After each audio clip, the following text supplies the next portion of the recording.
नमस्ते दोस्तों, हमारे शो में आपका स्वागत है। आज मैं आपके साथ एक कहानी साझा करना चाहता हूं। एक ऐसी कहानी जो आपको सोचने पर मजबूर कर देगी। कर्तव्य क्या है, विश्वास क्या है, कोई इंसान अपने देश के लिए किस हद तक जा सकता है।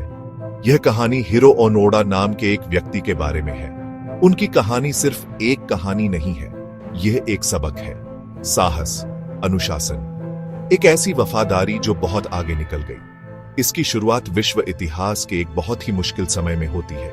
दुनिया युद्ध में थी, द्वितीय विश्व युद्ध। एक ऐसा युद्ध जिसने सब कुछ बदल दिया।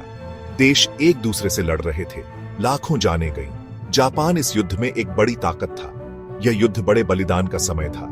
युवा पुरुषों और महिलाओं ने अपने राष्ट्रों के लिए अपनी जान दे दी। उन्हें अंत तक लड़ने के लिए सिखाया गया था। जापान के लिए आत्मसमर्पण का विचार सबसे बड़ा अपमान था। जीतने के लिए लड़ो, सम्राट के लिए मरो। यह वह दुनिया थी जिसने हिरो ओनोडा को आकार दिया। वह जीवन से भरपूर एक नौजवान था जब उसे अपने देश की सेवा के लिए बुलाया गया। एक सैनिक बनने के लिए, एक खुफिया अधिकारी बनने के लिए। उसका मिशन अलग था। जीवित रहना, गुरिल्ला युद्ध, दुश्मन की सीमा के पीछे रहना और कभी भी हार न मानना। दिसंबर 1944 में लेफ्टिनेंट हिरो ओनोडा को फिलीपींस के लुभांग द्वीप पर भेजा गया था। उसके आदेश स्पष्ट और सरल थे। उसे दुश्मन के अभियानों में बाधा डालनी थी। उसे अमेरिकी सेना को रोकना था। और सबसे महत्वपूर्ण आदेश, तुम्हें अपने हाथों से मरने की सख्त मनाही है। हम तुम्हारे लिए वापस आएंगे।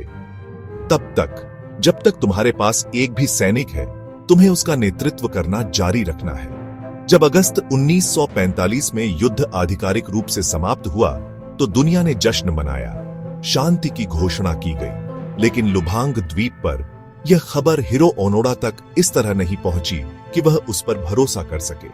वह 3 अन्य सैनिकों के साथ था, कॉर्पोरल शिमादा, प्राइवेट कोजुका और प्राइवेट अकात्सु।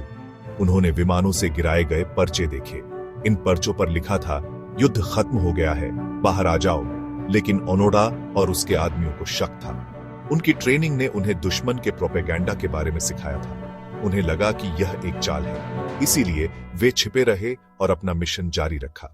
अपने कमांडर से किया गया वादा ही सब कुछ था। ओनोडा एक अधिकारी के रूप में इस जिम्मेदारी का बोझ महसूस कर रहा था। उसे अपने आदमियों को सुरक्षित रखना था। उसे मिशन को जीवित रखना था। उसे अपने कमांडर के शब्द याद थे, हम तुम्हारे लिए वापस आएंगे। वह वादा उसका सहारा था। वह पूरे दिल से मानता था कि जापान कभी आत्मसमर्पण नहीं करेगा। उसे लगा कि लुभांग पर उनका छोटा सा प्रतिरोध एक बड़ी लड़ाई के लिए महत्वपूर्ण था। उसे क्या पता था कि यह मिशन उसकी जीवन कहानी बन जाएगा। हिरो ओनोडा के लिए युद्ध जारी रहा। लगभग 3 दशकों तक जंगल ही हिरो ओनोडा की दुनिया थी। उसका घर, उसका युद्ध क्षेत्र, उसकी जेल। हर दिन जीवित रहने की एक परीक्षा थी। उनका आहार नीरस था लेकिन जीवनदायी था। उन्होंने खाने योग्य पौधों को पहचानना सीख लिया, फल। वे पक्षियों को फंसाने में माहिर हो गए। उनके प्रोटीन का मुख्य स्रोत वे मवेशी थे जिन्हें वे स्थानीय किसानों से चुराने में कामयाब रहे। इसने उन्हें स्थानीय आबादी का दुश्मन बना दिया। उन्हें सैनिकों के रूप में नहीं बल्कि खतरनाक चोरों के रूप में देखा जाता था। उनका अस्तित्व निरंतर सतर्कता का था। एक टहनी टूटने की आवाज कुछ भी खतरे का संकेत दे सकता था। फिलिपिनो गश्ती दल उन्हें खोज रहे थे। पकड़े जाने से बचने के लिए उन्हें अक्सर अपना शिविर बदलना पड़ता था। अस्थायी आश्रय बनाना, बांस, ताड़ के पत्ते। ओनोडा नेता के रूप में उनकी रणनीति के लिए जिम्मेदार था। उसकी सैन्य ट्रेनिंग हर दिन इस्तेमाल होती थी। किसी सेना के खिलाफ नहीं बल्कि प्रकृति और समय के खिलाफ। मनोवैज्ञानिक प्रभाव बहुत बड़ा रहा होगा। अकेलापन, संदेह, डर, लंबी शांत रातें। प्राइवेट अकात्सु सबसे पहले हार मानने वाला था। उसने 1944 में फिलिपिनो सेना के सामने आत्मसमर्पण कर दिया। 1976 में प्राइवेट कोजुका मारा गया। अब हिरो ओनोडा पूरी तरह से अकेला था। जब ओनोडा 1944 में जमी हुई जिंदगी जी रहा था, बाहरी दुनिया बदल चुकी थी। जापान युद्ध की राख से उठ खड़ा हुआ था। यह एक वैश्विक आर्थिक महाशक्ति बन गया था। एक शांतिपूर्ण, समृद्ध राष्ट्र। जिस शाही सेना में उसने सेवा की थी, वह अब अस्तित्व में नहीं थी। जापान के पास एक आत्मरक्षा बल था। इन वर्षों में उसे खोजने के कई प्रयास किए गए। जापान से खोजी दल भेजे गए।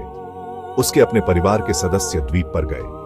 उन्होंने पत्र, तस्वीरें छोड़ी। उन्होंने लाउडस्पीकर पर उसकी मां की रिकॉर्डिंग बजाई, जिसमें उसे घर आने की गुहार लगाई गई थी। लेकिन ओनोडा के लिए ये सब विस्तृत चालें थीं। उसे लगा कि दुश्मन उसके परिवार की आवाजों का इस्तेमाल कर रहा है। वह अपनी मानसिकता में इतना गहरा था कि वह सच्चाई नहीं देख सका। हर प्रयास ने केवल उसके विश्वास को और मजबूत किया। पर्चे और भी परिष्कृत हो गए। जापान से अखबार। अगर किसी तस्वीर में लंबे बालों वाले पुरुष दिखते तो वे यह निष्कर्ष निकालते कि यह कमजोरी का संकेत है। वे गलत व्याख्या करने में माहिर थे। हर सबूत को अपने विश्वास में फिट कर लेते थे। यह मानव मन की शक्ति को दर्शाता है, एक अकेले मजबूत विश्वास की शक्ति। ओनोडा के मन ने इस विश्वास के चारों ओर एक किला बना लिया था। कोई भी सबूत उसकी दीवारों को नहीं तोड़ सकता था। वह एक ऐसी कहानी में जी रहा था जहां वह नायक था, अपने देश के लिए मोर्चा संभालने वाला अकेला योद्धा। ओनोडा के युद्ध का अंत अप्रत्याशित रूप से हुआ। 1975 में युवा नोरियो सुजुकी ने लेफ्टिनेंट ओनोडा को खोजने का फैसला किया। उसका लक्ष्य ओनोडा, एक पांडा और हिम्मानव को खोजना। यह एक मजाक जैसा लग रहा था, लेकिन सुजुकी गंभीर था। उसने लुभांग द्वीप की यात्रा की और अपनी खोज शुरू की। वह बस जंगल में घूमता रहा और ओनोडा का नाम पुकारता रहा। हैरानी की बात है, यह काम कर गया। ओनोडा, जो अब 52 साल का और अकेला था, ने इस नौजवान को देखा। वह सतर्क था, गोली चलाने के लिए तैयार, लेकिन सुजुकी के दोस्ताना रवैये ने उसे झिझकने पर मजबूर कर दिया। उन्होंने नए जापान के बारे में बात की। ओनोडा ने सुना, लेकिन उसे यकीन नहीं हुआ।